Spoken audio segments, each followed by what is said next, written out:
ver, cuando pensamos en abril del 86, la mente suele saltar enseguida a la tecnología nuclear, ¿verdad? A los reactores, la radiación. Pero lo que revelan los documentos históricos de la época es que la verdadera historia no fue simplemente una falla mecánica inevitable.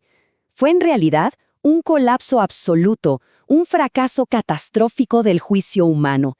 Y eso es exactamente lo que vamos a desglosar en este análisis. Y es que hay una verdad escalofriante en los registros oficiales. El entorno político empeoró dramáticamente las cosas. Fue ese mismo contexto el que hizo que los daños a la salud pública fueran prácticamente imposibles de evitar. Así que nuestro objetivo aquí es seguir ese rastro cronológico, no solo para entender qué botones se apretaron por error, sino para ver cómo ese silencio burocrático posterior terminó condenando a una población entera que no tenía idea de lo que pasaba. Bueno, pasemos a ver el contexto del reactor. Imagínense esto, la central V.I. Lenin no estaba tirada en medio de un páramo aislado. Todo lo contrario, Pripyat era una ciudad súper próspera, construida en 1970 estratégicamente ahí mismo a la sombra de la planta. Era una zona fértil, de rápido desarrollo. Había unas 50,000 personas haciendo su vida normal, trabajando, llevando a los chicos a la escuela, total y absolutamente ajenos al peligro invisible que se estaba gestando justo al lado. El origen de ese peligro era el reactor número 4, un modelo soviético RBMK-1000. Básicamente, la noche del accidente, querían probar si, al cortar la energía exterior, la simple inercia de las turbinas generaría suficiente electricidad para mantener las bombas de refrigeración funcionando un ratito más. Lo más increíble de todo esto, esta misma prueba ya había fracasado años antes, pero claro, por la enorme presión de cumplir con los calendarios burocráticos, decidieron seguir adelante de todas formas.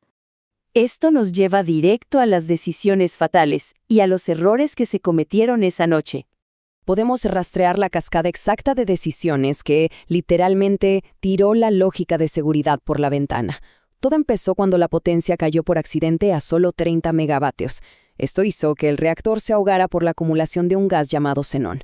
Y para salvar la prueba, tomaron una decisión fatal. Sacaron las barras de control muchísimo más allá del límite permitido. Dejaron solo 8 insertadas y, como golpe de gracia, desactivaron intencionalmente los sistemas de protección automáticos. Hay una analogía perfecta en los documentos para entender qué tan inestable estaba el núcleo en ese momento. Es como si agarráramos un camión de carga gigante, le cortáramos los frenos, le bloqueáramos la dirección y lo soltáramos cuesta abajo en una montaña. O sea, estaban manipulando un monstruo de energía sin absolutamente ningún mecanismo de defensa funcionando. Y así, llegamos a la explosión. 26 de abril de 1986. Exactamente a la 1 de la mañana, 23 minutos y 4 segundos.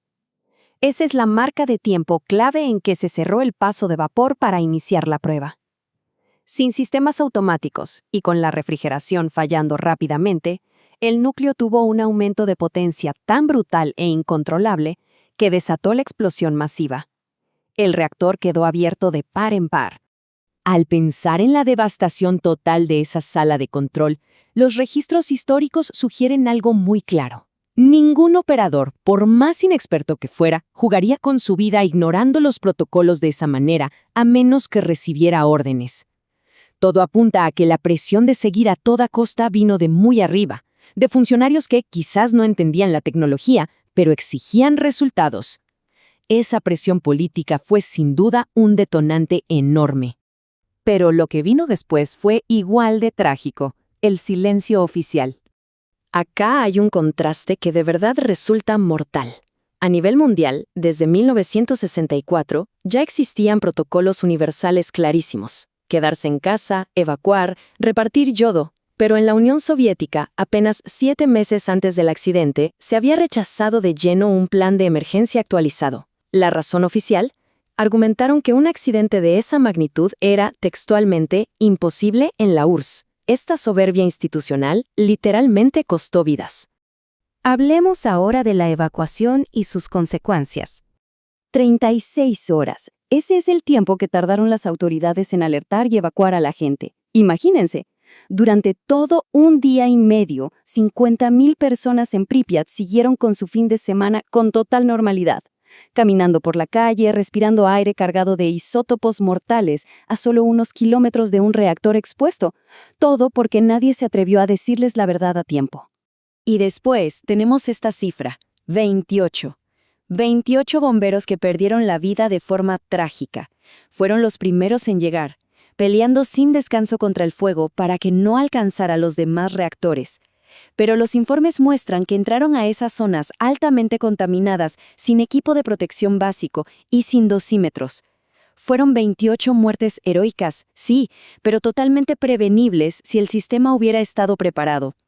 Al avanzar la primavera, el caos obligó finalmente a evacuar a unas 120,000 personas de toda la región. Lo más frustrante es que al principio las autoridades rechazaron la ayuda internacional crítica, como el yodo que ofrecía Estados Unidos. El resultado directo: miles sufrieron enfermedades evitables y un trauma psicológico gigantesco al darse cuenta de que quienes debían protegerlos habían perdido por completo el control.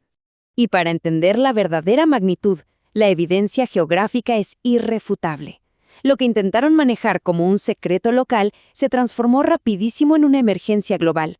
En solo 10 días, una nube radioactiva gigantesca escapó de la región y cubrió enormes extensiones del hemisferio norte.